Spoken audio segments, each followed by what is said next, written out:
Good day, this is Spellman Renee from Video Group 60. A. The answer only stated the definition of demand curve. It didn't show the process of how to derive it.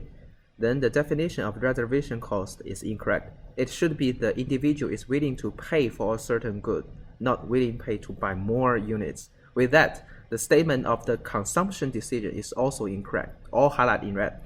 There are some grammar and vocabulary mistakes highlighted in blue here. The last mistake is the missing of definition of opportunity cost. We did another answer for this question. We first show the process of how to derive the demand curve. Then we interpret the demand curve in two parts, horizontal and vertical. At last, we state the definition of reservation cost and opportunity cost. B. Confusing word choice on money income and real income, and I think they should be changed to income and purchase power. Also, the definition of the demand curve is not accurate enough for me. So the definition should be like the slope of the demand curves indicate a negative relationship between the price of a good or service or the quantity and the quantity demanded of that good or service. What's more, when he wrote about the substitution effect, there was supposed to mention the exception of the given good, as under this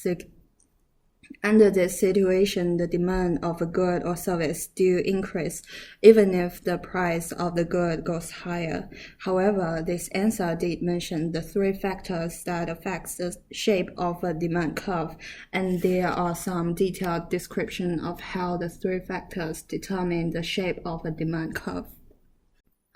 C. I think the answer suggests that the student had a good understanding of how the income and substitution effect works, yet I had difficulty understanding what he wanted to express, so the English expression and the word choice are still needed to be improved. Finally, I reckon the answer didn't define the two effects clearly. D.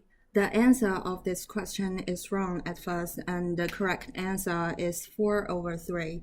And I also suggest an additional graph with the answer may be better, and the better answer is shown on the screen. E. The answer did not make any sense. We redo that. This process showed the mathematical explanation. We derived two equations for elasticity, then assume the price is always greater than 0. So we can get the answer. The elasticity of P equals to 1 minus 2Q is less than P equals 1 minus Q. And this process shows the graphical explanation. We take the 2 points from that two curves with the same price and calculate the elasticity. It gave us the same answer as before.